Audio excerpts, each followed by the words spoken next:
Buenas tardes, bienvenidos otra vez y gracias de nuevo por asistir a esta segunda sesión de nuestro ciclo dedicado a la colección Carmen Thyssen. El protagonista de nuestra charla de hoy volvió a su ciudad natal en 2019.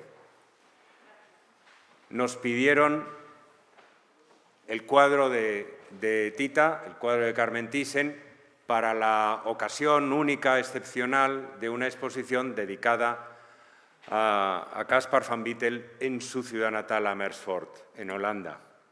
Y lo prestamos, y fue la imagen de la exposición, como pueden ver, estaba en todos los pósters. Yo después me reía porque en el patronato nuestro hubo miembros del patronato que se opusieron porque decían que qué era esa ciudad, que no la conocía nadie, y que por qué querían el cuadro de van Byttel. Afortunadamente, Tita fue generosa. Amersfoort es una ciudad que hoy tiene 150.000 habitantes, que en la época en que nació van Byttel tenía 5.900. Es una ciudad cerca de Utrecht, a menos de media hora en coche de Utrecht y no muy lejos de Ámsterdam, en la que en 1652 o 53, no se sabe con certeza, nació Gaspar van Byteli, o mejor, Caspar van Byttel, o mejor aún, Jasper Adriansson van te Byttel. Amersfoort, por cierto, es la ciudad donde nació otro pintor mundialmente famoso, más famoso incluso que van Byttel, Piet Mondrian. O sea que algo tiene que ver con la geometría, con la construcción, porque hay un cierto espíritu, ¿no?, parecido entre van Byttel y Mondrian. El padre de Caspar fabricaba ruedas para carros y carruajes de todo tipo. Y van Byttel entró como aprendiz con un pintor local, Thomas van Benendel, un retratista y pintor de historia, pero su maestro decisivo sería un segundo pintor local, el bodegonista y paisajista Matthias Withoos, con quien estuvo 5 años de aprendiz entre 1668 y 1674. El Museo de Amersfoort ha restaurado varias de estas obras, las ha recuperado precisamente con ocasión de la retrospectiva van Byttel, las obras de Withoos. Son obras pintadas, las que vamos a ver, a comienzos de los años 70, en la época en que precisamente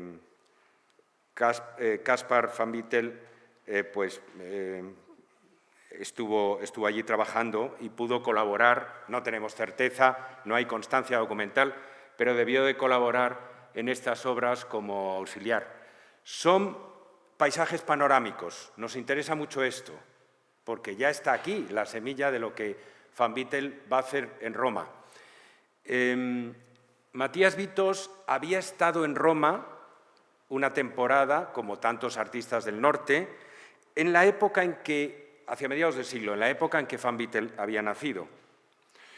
Y seguía pintando vistas romanas, como era también frecuente entre los artistas del norte. Volvían a su patria, pero seguían evocando con los dibujos que habían conservado, seguían evocando las vistas de Italia, que entre otras cosas tenían muy buen mercado. Los paisajes panorámicos de Withoos son, como ven, extraordinariamente grandes. 132 por 2,12 es un paisaje panorámico muy considerable. Y tienen ese aire de corte topográfico que va a tener muchas de las vistas posteriores de van Byttel. Es como si hubiera un corte del terreno, vemos perfectamente la ondulación, el relieve del terreno y las depresiones, y los monumentos están colocados en ese paisaje, en esa topografía. Un paisaje del que es más probable todavía, por ciertas referencias, que trabajara van Byttel es esta vista de Amersfoort de 1671. Para el primer autor de una monografía de van Byttel fue, en los años 60, un autor llamado Briganti. Y Briganti sostenía que la novedad de Van Bettel en sus vistas romanas, sobre todo, había sido el ignorar relativamente los antiguos monumentos y concentrarse en la vida cotidiana contemporánea de la ciudad de Roma. Y decía Briganti que esa elección del tema le había llevado a optar por el formato panorámico, por el formato muy apaisado. Bueno, como sostiene Fabio Benci, el comisario de una exposición de Vanvitelli de 2002, la primera gran exposición seria sobre la obra de Vanvitelli, que es solo de hace 20 años, como dice Fabio Benci, en realidad es al contrario. Primero fue el formato panorámico, y fue el formato panorámico el que determinaría el contenido temático. Es el formato el que determina el contenido más que al revés. El formato apaisado, el formato panorámico, como es obvio, no subraya lo que el monumento tiene de algo aislado y vertical, erguido. El formato apaisado contextualiza cualquier movimiento, lo pone en el contexto de la vida circundante y del paisaje circundante, de el territorio que hay a su alrededor. El formato apaisado tiene, entre otras ventajas, la de ser, el formato panorámico, es algo así como el formato natural, el más adecuado, el más ajustado a la configuración de nuestro campo visual, porque nosotros, todos los animales dotados de dos ojos, los tienen alineados horizontalmente. No hay ningún animal que tenga los ojos alineados uno encima de otro, verticalmente. Entonces, nuestro campo visual es más ancho que alto, ¿no? Tenemos aproximadamente 120 grados, abarcamos lateralmente, en horizontal, y unos 90 grados solamente en vertical. Entonces, aproximadamente nuestro campo visual tiene la forma de una elipse tumbada y encaja muy bien con el género del paisaje panorámico. El paisaje panorámico nace, como es bien sabido, en Holanda. Vitos y Van Bettel se están nutriendo de una tradición que está ya configurada desde hace bastantes décadas, que es una tradición que viene de Jacob Ruysdael, por ejemplo. Cito un caso de nuestra propia colección, porque es muy claro. Y antes aún de Hércules Segers, y antes incluso podríamos remontar esta tradición del paisaje panorámico a los paisajes cósmicos de Patinir, por ejemplo. ¿Por qué hay una larga tradición de paisaje panorámico en los Países Bajos? Pues por eso, porque son bajos, porque son llanura, ¿no? Y la llanura, el horizonte, se capta mejor, se plasma mejor así. En la ciudad de Haarlem es sabido que en el siglo XVII se desarrolló todo un subgénero de paisajes que consistían en la ciudad vista a una cierta distancia, en el contexto del territorio, en el contexto de la llanura, como en esta vista de Naarden de Ruysdael, ¿no? Si nos acercamos más al motivo, nos encontramos con precedentes tan ilustres como este, ¿no? El de Vermeer con la vista de Delft, probablemente el paisaje de una ciudad más célebre de la historia. Aunque las medidas, aunque el formato del cuadro, del lienzo, no sea el de un panorama, no lo es porque Vermeer le ha añadido una enorme cantidad de cielo, pero en realidad el tema está confinado, el tema de la ciudad al borde del agua, está confinado a una franja estrecha, o sea que el skyline es un tema netamente panorámico, ¿no? El skyline de la ciudad de Delft. Además de Ruysdael o de Vermeer, que pintan la ciudad desde lejos, o desde fuera al menos, hay dos pintores holandeses que pintaron las ciudades holandesas como La Haya o Ámsterdam desde dentro. pintaron sus calles y sus plazas. Y son dos pintores que también están en nuestra colección, Gerrit Verheide y Jan van der Heyden. Verheide se dedicaba más a los edificios de reciente construcción, a los edificios modernos.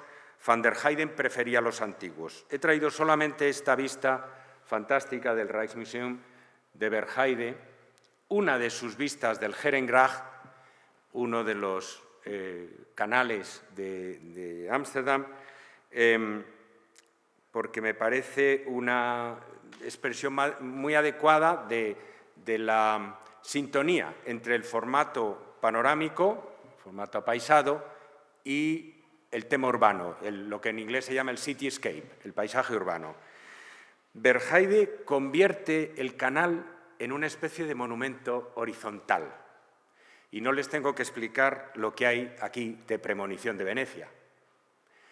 Las administraciones de Ámsterdam y Venecia estaban muy en comunicación entre ellas por aquello de los canales, ¿no? Y los problemas que los canales entrañaban. Los pintores también establecerían entre ellos una sintonía incluso a distancia. Me gustan los paisajes de Verheide, ese ambiente de soledad metafísica, un poco helada, que no está como adornada, muchas veces no adorna con figuras de estafas, con figuras de esas de repertorio, como hacen, sí, mucho más los pintores italianos, los venecianos, ¿no? Las aceras están desiertas, parece una ciudad confinada, ¿no? Parece Shanghái confinada o algo así. No nos consta en realidad que Van Vittel conociera la obra de Verheide ni de Jan van der Heyden. No tenemos constancia documental. Pero, estando Amersfoort cerca de Ámsterdam, muy bien pudo conocer la obra de esos pintores o incluso conocerlos personalmente. Van Vittel se exilió en un momento, cuando los franceses tomaron su ciudad, Amersfoort, en 1672. Se exilió a Horn con su maestro Vitos. Y cuando los franceses se retiraron, al final del 73, volvió a Amersfoort y se encontró la ciudad pues devastada, expoliada, y pensó que allí no iba a tener ningún futuro, no podía esperar encontrar ningún mercado. Y entonces, igual que había hecho su maestro pues décadas atrás, 20 años atrás, decidió marcharse a Italia y se marchó con un condiscípulo, Jacob van Staverden. Se marchó en la primavera del 74, de 1674. En Roma alquiló un cuarto cerca de la Piazza de España, cerca de la escalinata de Trinità dei Monti. Al principio le fue todo muy mal económicamente, tenía que recibir ayuda de sus padres, que aunque eran artesanos modestos le enviaban dinero. Y su primer trabajo fue para un ingeniero hidráulico holandés también, Cornelis Mayer, venido de Ámsterdam, que hacía proyectos para evitar los desbordamientos del Tíber en algunos barrios y para hacer navegable el Tíber entre Roma y Perugia. Esos fueron los primeros trabajos de Van Vittel. Luego firmó un contrato con un marchante romano, Pellegrino Peri, para el que pintaba copias de obras maestras famosas. Pero, ¿cómo se fue definiendo su dedicación a lo que sería la veduta primitiva italiana del final del XVII? En el momento en que Van Vittel llega a Roma, hace exactamente 10 años que se han publicado 2 libros de referencia de un artista flamenco, Lievin Krull, que es este que tenemos aquí, y de un italiano que se llama Giovan Battista Fulda. Los dos hacen lo mismo, una selección de vistas y perspectivas de monumentos romanos, lugares romanos singulares, apreciados por los turistas y por los artistas. Son estampas que se trata de vender a los turistas, a los caballeros que hacen el Grand Tour, por ejemplo, o para uso de los artistas que también representan paisajes urbanos de Roma, algo que está muy demandado no solo en Italia, sino por supuesto en toda Europa. Las vistas de Krull, cuyos dibujos están todos en el Cleveland Museum of Art, tiene una colección fantástica y se pueden ver online con muy buena calidad. Las de Lieven Krull son 18 vistas de Roma, las de Fulda son 33 estampas. En las dos hay mucho énfasis perspectivo, como verán.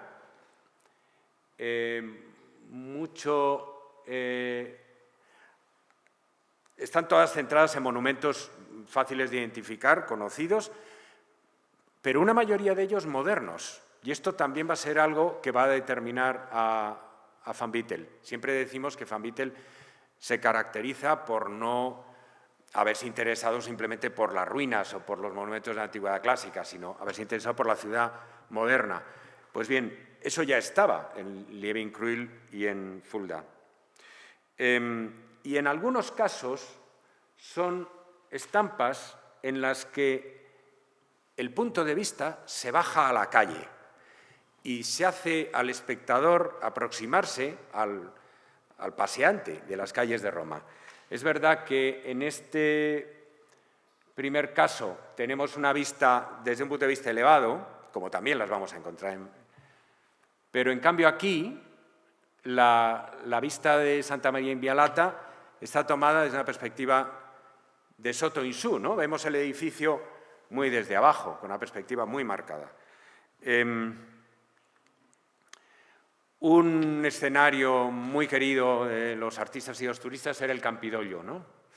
Y lo tenemos en la versión de Krull, en la versión de Fulda, que tienen, bueno, sus diferencias y sus parecidos. Están el énfasis de Krull en la coincidencia de las dos escaleras, en esa simetría imperfecta.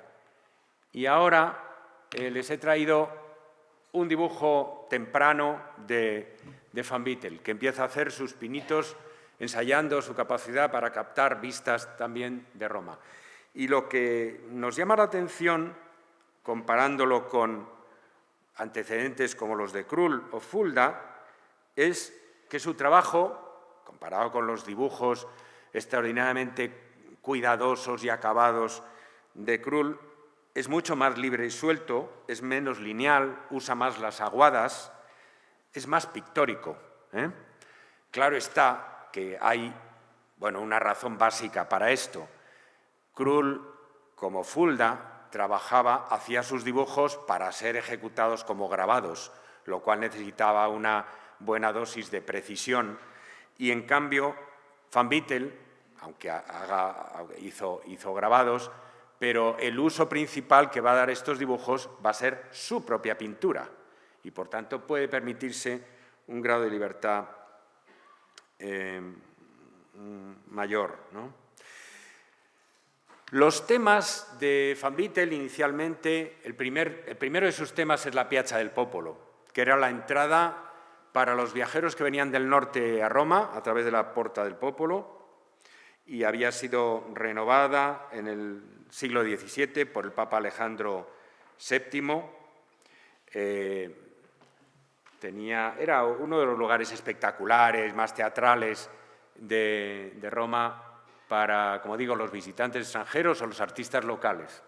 El obelisco egipcio que se había traído el emperador Augusto y que antes estaba en el Circo Máximo y que movió aquí el Papa Sixto V, las iglesias gemelas de Santa María di Montesanto y Santa María dei Miracoli, el tridente, esas tres arterias de la ciudad.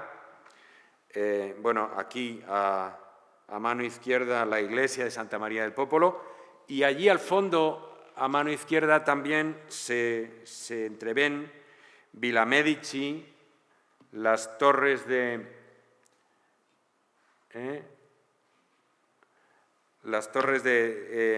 la Santa Trinità dei Monti y algunos otros edificios. Esta vista ya es muy característica de cosas que va a hacer Van Beetle desde el principio, desde que la adopta. Bueno, el año en que está pintada seguramente esta vista es un año más tardío, pero incluso cuando esto lo pinta en los primeros años de su estancia en Roma, ya aparecen algunos de los rasgos que van a ser característicos de Van Vittel. Un punto de vista a veces un poco elevado, sobre no tanto como a vista de pájaro, pero elevado sobre el nivel de la calle, un formato panorámico. Sus vistas se caracterizan por ser muy precisas en la información que nos ofrecen y muy equilibradas en la composición, muy bien organizadas, con una marcada perspectiva y con una gran vivacidad de las figuras, incluyendo los carruajes, que casi nunca se priva de incluir en los cuadros, porque por algo era hijo de fabricante de ruedas. Se conocía muy bien todos los modelos de carruaje y se nota mucho. Siempre en todos los cuadros hay 2 o 3 carruajes.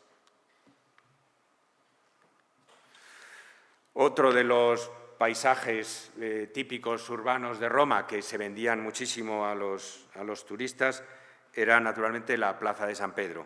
De esta vista hizo Van Vittel al menos 14 versiones entre 1684 y 1721. En los años 80, Van Vittel, o sea, apenas 5 años después de haber llegado a Roma, empezaba a ser conocido por algunas de las familias patronas de las artes y coleccionistas, como la ilustre familia Colonna, una de las familias más importantes de la Roma de la época. La familia Colonna se convierte en uno de sus clientes más importantes y seguirán siéndolo durante toda su vida, y llegaron a acumular una colección muy importante de cuadros de Vanvitelli. Otro de sus clientes fue el marqués Sacchetti, que le invitó a vivir en su palacio de Villa Giulia, donde pasaría 6 años, en los años 80, entre 1682 y 88. Vanvitelli tuvo mucho éxito con las familias nobles romanas, pero al mismo tiempo seguía trabajando para clientes extranjeros que pasaban por la ciudad, y se supone que acumulaba un stock. Las familias, sobre todo, le encargaban cosas, ¿no? Las familias trabajaban de encargo, pero para los extranjeros lo que él hacía era acumular un stock de vistas de los lugares preferidos por los viajeros del Grand Tour, ¿no? Pues eso, la Piazza del Popolo, Roma, San Pedro, Piazza Navona, que vamos a ver enseguida, etc. Como las cosas le iban bien, Van Vittel, a diferencia de lo que muchos artistas flamencos hacían, que era que regresaban a su patria al cabo de 2 o 3 años, se quedó en Roma. Le cambiaron el nombre, le empezaron a llamar Vanvitelli, Gasparo Vanvitelli, Gasparo degli Occhiali, Gaspar de las gafas, porque llevaba anteojos. Se quedó en Roma. Se casó con una nativa, Ana Lorenzana, y tuvo hijos. Desgraciadamente, se le murió el primero y se le murieron el tercero y el cuarto a los pocos días de nacer, como entonces era muy frecuente. El segundo de ellos, llamado Luigi Vanvitelli, sobrevivió y fue arquitecto en la estela de su padre. A veces se tiende a suponer que Van Vittel no pintó la Roma antigua, pero no es cierto. Pintó, y con frecuencia, el Coliseo, que era el monumento antiguo más obvio y más admirado por los extranjeros, como también pintó el Arco de Constantino, que aparece a la izquierda y asoma. Hay otras vistas donde está visto el Coliseo desde otros ángulos, ¿no? Y lo pintó con esta sugerente luz de atardecer y con algo que es más interesante para nosotros, un punto de vista muy bajo, o relativamente bajo. Está todavía por encima de las cabezas de esos espectadores, pero que, combinado con este caminito y el arco, nos introduce a la arena, nos introduce al interior del Coliseo, cosa que es infrecuente en las vistas del Coliseo, al que se tiende a ver en las vistas de la época, en las vedute, más como un objeto que como un espacio en el que se pueda ingresar, ¿no? Aparte de Roma, Van Beetle hizo viajes por Italia, después hablaremos de su viaje a Nápoles, de su viaje a Venecia, y en las proximidades de Roma pintó muchas vistas de Tívoli. Tívoli, a 30 kilómetros de Roma, era, por su cascada y por sus ruinas antiguas, un destino muy querido de turistas y de artistas. Y Vanvitelli pintó unas 30 vistas de la ciudad entre 1691 y 1723. Claro, en contraste, estamos acostumbrados a un Vanvitelli muy clásico y más bien frío de los paisajes urbanos, y este tipo de paisaje muy pintoresco y casi prerromántico, pues, pero tiene toda una serie de paisajes campestres, tanto de las afueras de Roma, del Tíber, como de parajes de Tívoli y de otros lugares. Y llegamos a nuestra primera protagonista de hoy, a Piazza Navona. Uno de los cuadros, ya lo han visto en la exposición de Amersfoort, que por su tamaño y por su calidad es uno de las vistas urbanas más importantes que pintó Vanvitelli. En la plaza más grande de Roma después de San Pedro, el antiguo estadio de Domiciano, reformado por Inocencio X Pánfili, y en la que hay monumentos como el Palacio Pánfili, la iglesia de Sant'Agnese in Agone, encargada a Borromini, también por Inocencio, rehecha desde los cimientos por encargo de Inocencio X, las fuentes, sobre todo la de los 4 ríos, de Bernini, y la estatua esta también es de Bernini, y la iglesia de San Giacomo degli Spagnoli, Santiago de los Españoles, donde podríamos decir que ahora mismo está este cuadro dentro de la iglesia. Me explico. En el Museo del Prado están dedicando una exposición a la Capilla Herrera de esa iglesia de Santiago de los Españoles, y nos pidieron, hace ya un par de años, el cuadro de Vanvitelli para ilustrar, porque era una vista donde aparecía la iglesia, ¿no? La capilla se deshizo, los frescos se trasladaron, entonces ahora el cuadro convive con los contenidos, con la pintura de Carracci que había ahí dentro. La plaza, aparte de estos monumentos arquitectónicos, la plaza tenía mucho encanto y mucho atractivo por los mercados y por las fiestas que se hacían, las atracciones. Por ejemplo, en verano se inundaba la plaza y se hacían naumaquias, ¿no? Con los carros, se hacía...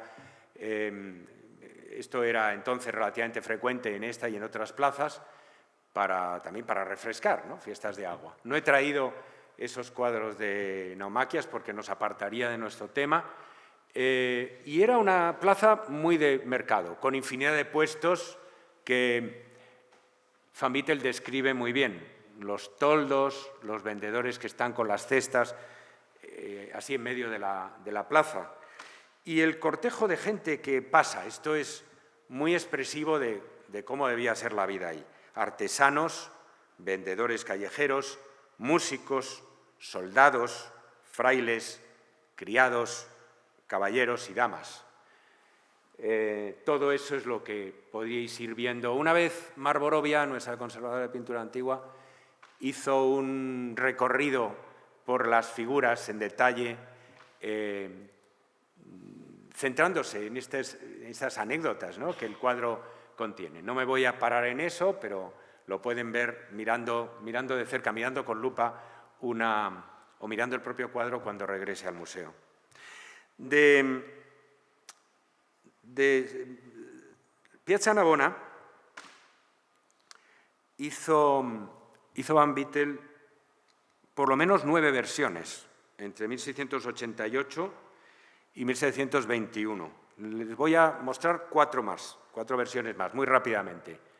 Hay una cosa divertida en Van Beetle que es como buscar a Wally, que son 2 figuras encapuchadas, vestidas de blanco enteramente, probablemente dos monjes, que aparecen siempre, son como una firma, como las perdices de Cranach, ¿no? Aparecen en todos sus cuadros, tienen que aparecer, y las iremos viendo aparecer. Bueno,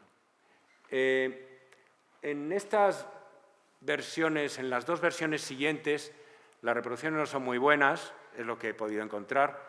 Esta de la colección Intesa San Paolo, que está en el Palazzo Ceballos de Nápoles, y esta otra, asistimos a un engrandecimiento de las dimensiones de la plaza y a un alejamiento de las fuentes. Lo que hace Van Vittel es que le añade trozos por la izquierda al Palacio Pamphili. ¿Lo ven? Y ahí le añade otro trozo. Con lo cual, al mismo tiempo, la fuente del Moro, esta primera, que es una figura africana de Bernini que está combatiendo con un delfín, se aleja y se aleja otra vez. Y lo que hace para compensar es acentuar el escorzo, acortar el escorzo del otro lado. O sea que crecientemente el lado protagonista de la plaza se vuelve cada vez más el lado de la iglesia de Sant'Agnese y del palacio, el lado panfiliano, que es el lado que está iluminado además. A mí me gusta de nuestra versión que está más equilibrada. Está mejor equilibrada la luz y la sombra, el lado más noble y el lado menos noble. Pero bueno, hay otras versiones en las que mantiene el corte original, el cropping original de la imagen, el encuadre, pero eso sí, lo que hace constantemente es variar. Verán que en cada imagen el estafás, los personajes son distintos. Aquí hay un carro por en medio, aquí el carro va en el otro sentido, el carruaje. Las que están siempre, las que aparecen siempre son las figuras de blanco, las dos figuras de blanco. Aquí están ahí, casi siempre están en primer término y aquí están ahí. Este es de la Casa Medinaceli, que es una de las grandes colecciones de obras de Vanvitelli, porque un duque de Medinaceli, virrey de Nápoles, fue comitente de Vanvitelli, gran amante de su obra. Y una última de Christie's. Hay mucha obra de Vanvitelli todavía en el mercado, que sale al mercado. Se supone que todas esas vistas están basadas en este dibujo fundamental, que como ven no nos ofrece todo, porque aquí, más acá de la iglesia, el palacio está esbozado, pero no está, ni mucho menos, no llega a cubrir todo lo que... O sea que lo que iba añadiendo Van Vittel se lo iba un poco inventando, o lo iba observando en natural con otros dibujos. En el dibujo básico estamos más cerca de la fuente, más cerca del borde de la iglesia de San Giacomo y más cerca de Sant'Agnese. Él le fue luego poniendo suplementos. Una cosa muy importante de este dibujo. Bueno, el lado izquierdo, el iluminado, es más lineal, más estructural, y en el otro lado ha empleado muy pictóricamente una aguada para dar la sensación de luz y sombra.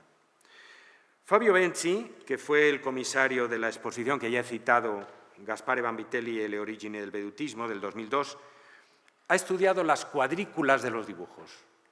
Ven que se ve, todos los dibujos de Vanvitelli están cuadriculados. Pero hay dos tipos de cuadrículas. Hay una cuadrícula más visible, que a veces está trazada con tinta y que está destinada a transferir el papel al lienzo, a transferir el dibujo a la pintura, al soporte del lienzo. Pero hay otra cuadrícula, que a veces es más difícil de ver, que está pintada a lápiz, que está hecha a lápiz y que está debajo del dibujo. Lo que quiere decir que no sirve para transferir, sino que le ha servido a Van Vittel para producir el dibujo, para situar las cosas. ¿Para qué se puede utilizar una cuadrícula como punto de partida cuando uno dibuja? Pues uno lo puede utilizar con dos tipos de instrumentos ópticos. Lo puede utilizar si utiliza el llamado velo, que es, o el llamado marco de perspectiva, un bastidor en el cual se ponen unas líneas que pueden ser horizontales y verticales o de otras formas y que me permite ver un paisaje, por ejemplo, a través de él e ir situando en el cuadrado correspondiente lo que corresponda. Bueno, el velo es muy antiguo, se conoce desde la época de Leonardo da Vinci, tenemos ilustraciones de Leonardo, de Durero, describiéndolo, y el próximo día les mostraré una aplicación moderna del velo, porque Vincent van Gogh dibujó durante casi toda su carrera sirviéndose del auxilio de un marco de perspectiva. Y eso se puede apreciar en las cuadrículas o en las retículas que dibujan algunas de sus obras. Pero el velo, el marco de perspectiva, tiene muchos inconvenientes, entre otros el que hay que fijar un punto de visión. Tendríamos que mirar siempre la retícula desde un mismo punto de vista y eso es difícil de hacer. Es un procedimiento auxiliar inestable, imperfecto. Fabio Benchi ha concluido que lo que utilizó como base, la cuadrícula que utilizó como base para guiar su dibujo, sería la cuadrícula dibujada en la pantalla de una cámara oscura. Las cámaras oscuras eran conocidas y utilizadas tanto en Holanda como en Italia en esta época, y Van Vittel tuvo infinidad de oportunidades para haber aprendido su construcción, su fabricación, su uso, etc. Tanto, como digo, en el taller de Vitos como después, por ejemplo, trabajando para el ingeniero Meyer. El ingeniero Meyer describe en uno de sus libros una cámara oscura de gran tamaño, etc. La tesis de Fabio Benchi es que Van Vittel debía utilizar una cámara oscura portátil que tiene una pantalla que se puede cuadricular y en la que aparece proyectado la imagen que ha entrado a través de la luz en la cámara oscura. Y según Luti, alguien que ha completado las informaciones de Fabio Benchi, el procedimiento no sería un calcado directo, sino que lo que parece que Van Vittel habría utilizado sería la cámara portátil y al lado el tablero de dibujo, y habría ido observando la cámara, copiando, no simplemente transfiriendo mecánicamente, sino copiando, interpretando lo que veía en la cuadrícula de la cámara oscura. Ahora, el propio Luti reflexiona sobre el hecho de que, en realidad, el punto de vista en muchas de las plazas y calles romanas que pinta Van Vittel está situado a una altura de 2,5 metros. Y eso incluso cuando no hay una planta de un edificio que pudiera justificar esa altura. Entonces, lo que concluye Luti es que Van Vittel debió de utilizar una cámara oscura de tamaño mayor, de estas que estaban dotadas de una especie de periscopio. Entonces, lo que uno observaba era el paisaje tal como entraba en la cámara oscura por ahí arriba y se proyectaba abajo. Bueno, esto era un trasto que habría que transportar, no sé cómo, pero había con telones alrededor que eran relativamente portátiles. Tenemos algún grabado de la época que lo muestra. Este es un grabado de la enciclopedia, que es algo posterior, es medio siglo posterior, pero que nos da idea de cómo debía ser el artilugio que Van Vittel utilizaba. Bueno, sobre la base de esas tomas de cámara oscura, él iba haciendo... fíjense que el dibujo, este dibujo, como casi todos de Van Vittelli, panorámicos, está constituido por tiras de papel verticales que han sido pegadas. Lo que se supone que Van Vittel haría sería trabajar en una de esas tiras con una toma limitada del paisaje y luego pegarla y luego, naturalmente, corregir para encajar la composición, ¿no? La perspectiva de Van Vittel no es ni muchísimo menos como ciencia exacta. Es una perspectiva muy empírica, muy aproximada, donde a veces los puntos de fuga no coinciden del todo y donde todo está muy adaptado sobre la marcha para que el espectador lo vea mejor, para que quede mejor. En este sentido, como hará después Canaletto, no eran artistas doctrinarios que trabajaran a priori, sino que trabajaban siempre en función de cómo va a aparecer al ojo, cómo va a quedar ante el ojo, y alteraban también las proporciones o los escorzos dependiendo del efecto. Aquí tenemos en la reflectografía infrarroja, ayer estuve hablando yo y estaba hablando con nuestras restauradoras sobre Susana Pérez, sobre la reflectografía del cuadro de la colección Carmen Thyssen, y la única alteración significativa que veíamos en el proceso de pintar el cuadro era el desplazamiento del frontón de la fachada de San Giacomo, ¿no?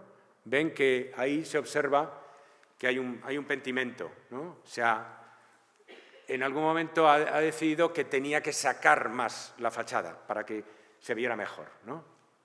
Estas modificaciones debían ser bastante frecuentes. El otro cuadro de la colección Carmen Thyssen de Van Vittel es la Dársena de Nápoles. No me voy a detener tanto en él.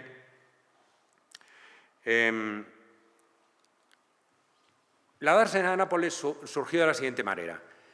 En 1700, a través de los Colonna, de la familia Colonna, Van Vittel fue invitado a Nápoles por el entonces virrey de España, Nápoles eran dominios españoles, Luis Francisco de la Cerda, duque de Medinaceli, que bueno, terminaría siendo luego ministro de Felipe V, una personalidad política muy importante de la época, muy influyente, que terminó con Felipe V, pero terminó resistiendo a la influencia francesa y terminó sus días en la cárcel.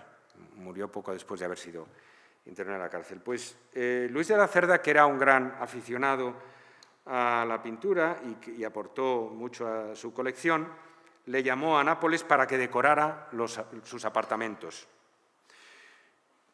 Y Van Vittel se instaló allí y en mayo de 1700 nació allí su hijo Luigi, del que hemos hablado, que se llamó Luigi en honor de don Luis de la Cerda. Y entre los encargos más importantes que surgieron de allí fue el de la dársena delle Galere. La nueva dársena era una renovación del puerto que había sido encargada precisamente por el virrey de Nápoles en 1668, y de ella hizo Van Vittel nada menos que 21 versiones, o conservamos 21 versiones distintas, pintadas entre 1699 y 1722, con el mismo dibujo, pero diferentes veleros y figuras.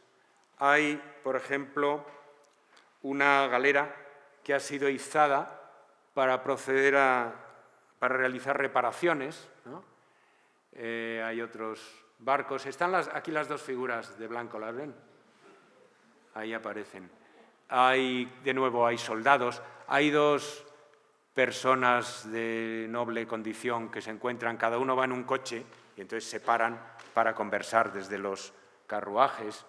Hay toda clase de detalles de estos que varían naturalmente de una de las vistas de la dársena a otras.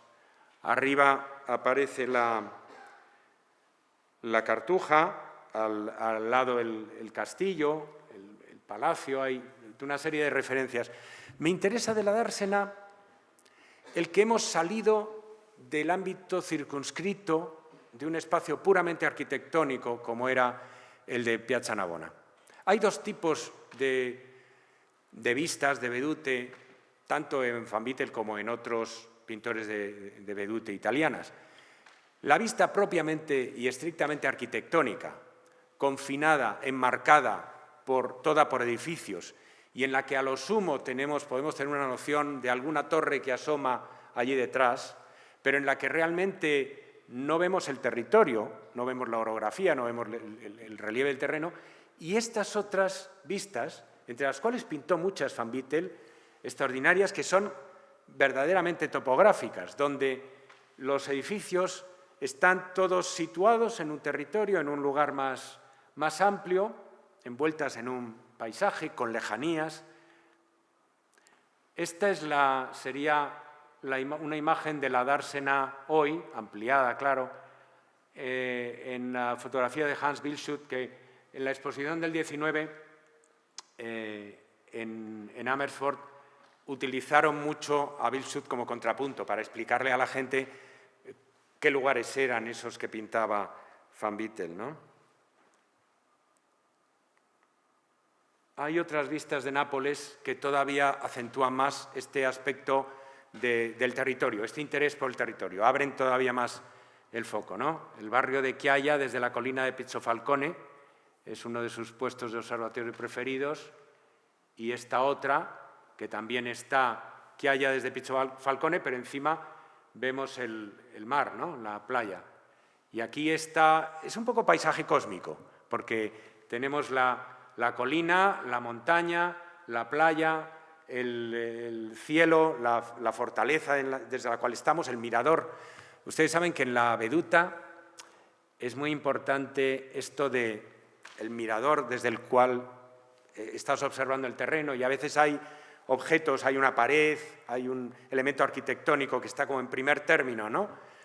Actuando de repoussoir para que la profundidad se aprecie mejor. Bueno, pues eso pasa hasta en la pintura de Antonio López, ahora en nuestros días, o en la pintura de Richard Estes, que a veces utilizan, si recuerdan la vista de Madrid de la asamblea de Antonio López, utiliza el parapeto de la Torre de los Bomberos de Vallecas para acentuar la inmensidad del panorama, la lejanía de todo lo que hay detrás. Pues aquí este es el procedimiento también con estos elementos muy cercanos.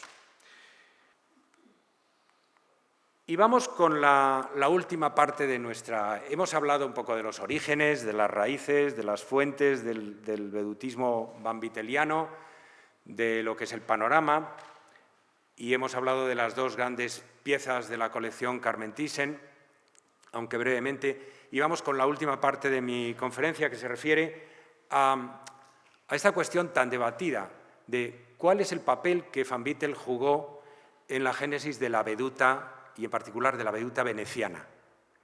O sea, en pocas palabras, ¿qué relación tiene Van Beetle con Canaletto, por ejemplo?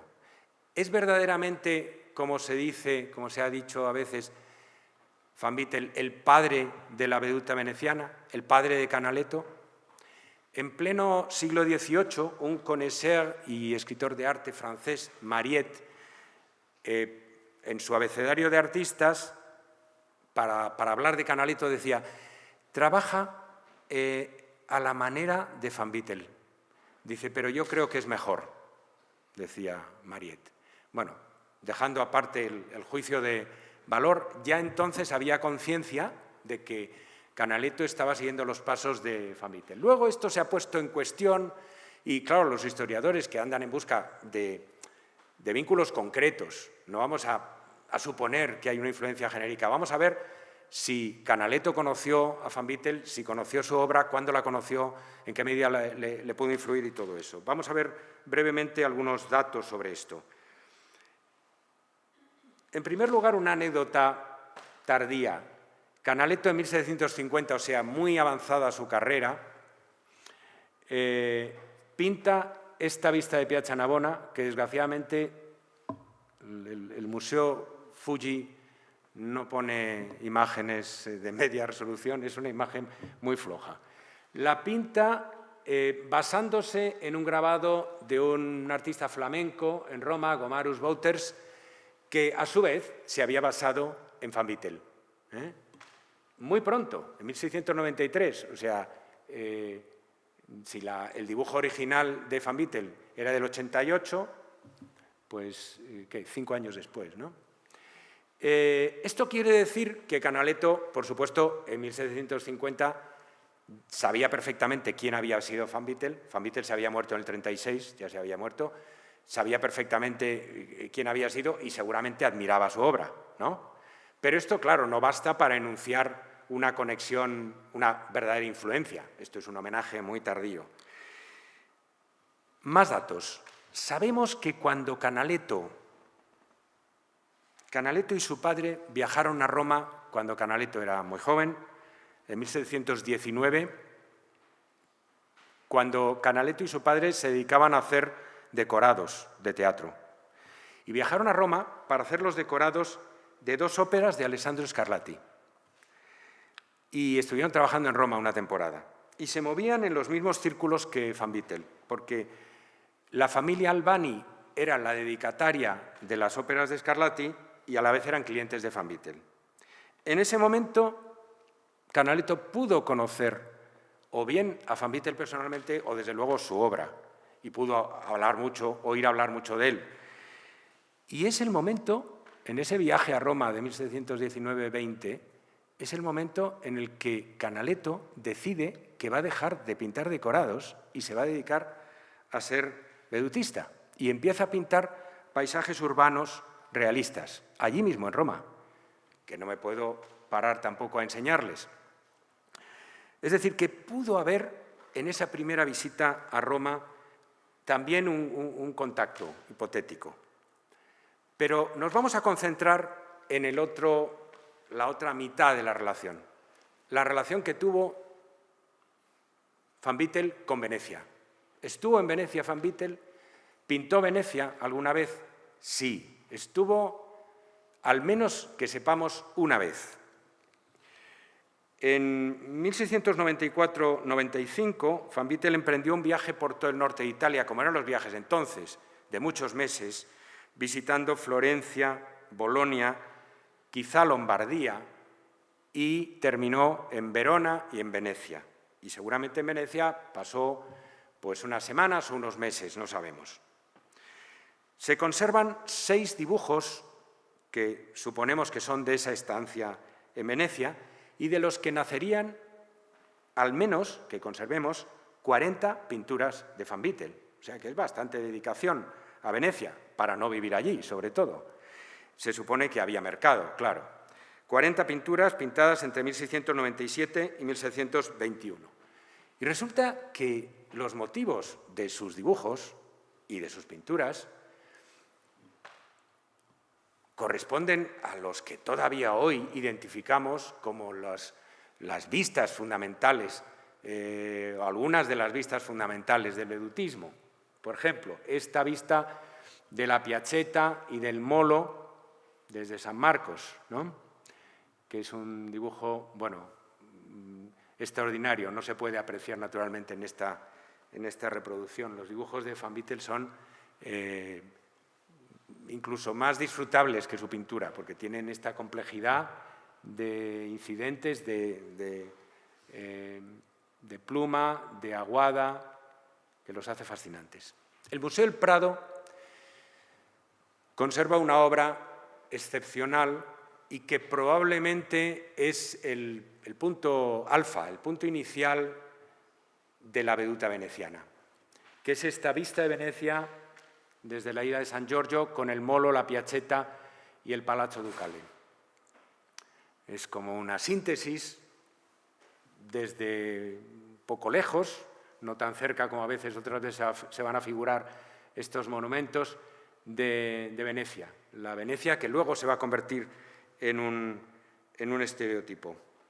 De esta obra maestra esencial, Van Beetle hizo nada menos que 9 versiones, o sea que se supone que tendría éxito, tendría difusión, y Bernard Aikema ha probado que hubo obras de Van Beetle que llegaron a Venecia, que se expusieron o que se compraron en Venecia ya en 1709, lo que quiere decir que Canaletto pudo haber visto esas obras, alguna de esas obras en Venecia.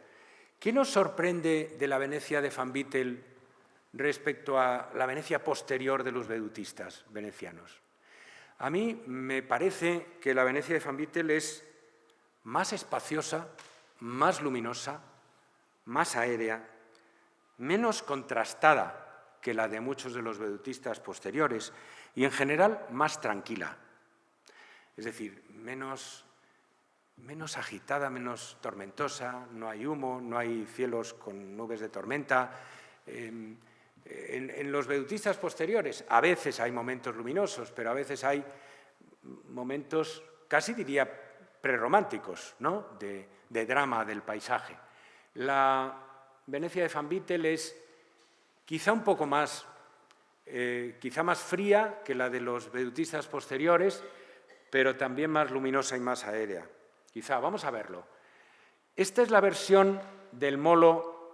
El Molo saben que es la puerta de acceso a Venecia, esas dos columnas por donde llegan todos los viajeros. Y esta es una de las versiones que Canaletto pintó de este mismo escenario, donde, igual que en Van Vittel, la vista del Palazzo Ducale no es frontal, está un poco en perspectiva, ¿no? Está un poco… en Canaletto eso está más acentuado. ¿Qué nos llama la atención aquí, comparando las dos vistas? Canaletto, en primer lugar, es mucho menos panorámico que Van Vittel. No abre el formato así. Hay menos espacio vacío. Hay mucha más densidad de cosas en Canaletto, siempre. Hay muchas cosas en primer término, que Van Vittel evita. Van Vittel, a veces hay algo de marco arquitectónico, como he dicho antes, pero no hay un objeto delante mismo, digamos, de la cámara, por así decir. Y la luz, desde luego, es mucho más contrastada. Tenemos figuras a contraluz, lo que crea una cierta sensación de dramatismo, ¿no? De cierta intensidad dramática, que frente a esa luminosidad aérea ligera de Van Vittel, pues es muy distinta. En Venecia, en 1695, conservamos 3 dibujos importantes que hizo Van Vittel. Los 3 son de la misma perspectiva. La entrada del Gran Canal con Santa María de la Salute a la izquierda y los edificios al otro lado, ¿no? Y en algunos de ellos la punta de la Dogana, que se ve también, ¿no? La punta de la Dogana está aquí, luego viene la gran Basílica de Longhena. 2 de los dibujos son muy completos, a pluma, y de nuevo pido disculpas por el escaneado de una reproducción de catálogo que sale toda pixelada, y el tercero, como vamos a ver, se dedica solo a ciertos detalles perspectivos. La vista está tomada, evidentemente, desde una barca en medio del canal. No puede haber… Se ha tenido que llevar ahí la cámara oscura a la mitad del canal, ¿no? Esta es seguramente la primera versión pintada por Van Vittel de esta misma vista. Fíjense cómo, igual que en el dibujo, la cúpula de Santa María de la Salute está muy observada de sotto in su. Está distorsionada por la perspectiva porque está vista desde abajo. Este es el segundo de los dibujos, donde está todo más claro. Falta, por supuesto, todo el estafás, las barcas, los personajes, pero lo que le interesaba en los dibujos era establecer el escenario, ¿no?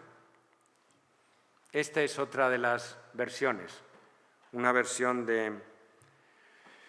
vendida en Sotheby's de Londres hace 2 años, en diciembre del 20, por no tanto dinero, por 443.000 euros. Si venden un piso, pueden quedarse sin casa, pero tener un Van Vittel. Y el tercero de los dibujos, que es muy interesante, está hecho a sanguina, con trozos a sanguina y pluma y tinta, y solo se concentra en ciertos detalles, sobre todo para corregir la perspectiva, como la fachada de la Salute, los edificios contiguos, y algún otro detalle. Es curioso porque aquí sí hay detalles de las figuras y de los barcos que brillaban por su ausencia antes. Fíjense que esta gran barca es exactamente la que estaba tomada. O sea, tenemos una supervivencia del natural en un cuadro que seguramente está pintado, qué sé yo, 10 años después, en Roma, pero tenemos una supervivencia de lo que fue su impresión del natural, con además la distorsión, porque esta barca parece muy grande, la distorsión marginal que se produce con un objetivo de los de entonces, que actuaban con un gran angular, cuando se está trabajando con cámara oscura, ¿no? Los detalles de la periferia se agrandan mucho. Y yo creo que ese efecto se ha producido aquí. Bueno, y ahora para terminar les voy a enseñar, comparándolos con estas vistas del Gran Canal, de la entrada al Gran Canal con Santa María de la Salute. Van Vittel varía poco sus planteamientos. En unos casos hay más contraste, aquí, en otros hay una luminosidad más difusa, más dorada. Pero vamos a ver algunos de los vedutistas que vienen después. Luca Carlevaris pasa por ser el precursor inmediato de Canaletto, al que Canaletto desplaza. Y la verdad es que su vista, comparada con lo vívido de las de Van Vittel, nos resulta menos realista y más como antigua. Bueno, para empezar hay que decir que la Salute está descrita de manera menos realista. La cúpula ha sido alargada, ¿no? No hay una visión en perspectiva desde abajo, las líneas son paralelas, no hay puntos de fuga arriba, ¿no? No sé, a mí me da el aire de algo más antiguo, más alejado de la realidad, desde luego menos vívido. En Canaletto no falta la sensación de realidad. Canaletto es un gran pintor del realismo, pero perspectivamente, en su dominio del espacio, pues seguramente tiene mucho que envidiar a Van Vittel en este caso. Hay un evidente retroceso, como habíamos visto antes en la vista del Molo, retroceso del espacio panorámico. Canaletto no amplía el formato como lo hacía Van Vittel, tanto lo concentra y como consecuencia de eso, algunos comentarios sobre este cuadro de Houston insisten en que los edificios están como apelotonados.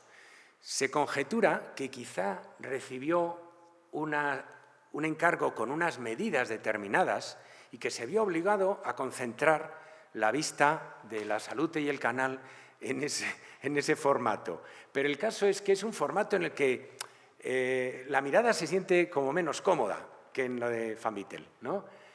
Y luego hay ese tour de force perspectivo que es muy de Canaletto, que es las figuras en primer término, desproporcionadamente aumentadas de tamaño para hacer un gran salto espacial con respecto a la visión de lejos. Y luego la manera en que pinta las ondas también es muy esquemática, con unas rayitas claras, repetidas. Yo creo que Canaletto, en sucesivas versiones de esto que pintó mucho en los años 30, del Canal con Santa María de Salute, aprendió algo más y amplió el espacio. Y disminuyó la densidad de las cosas, trabajó más el espacio, hizo que el espacio respirara y de algún modo yo creo que aprendió las lecciones de Vanvitelli, que las lecciones de Vanvitelli quedaron ahí. Muchas gracias.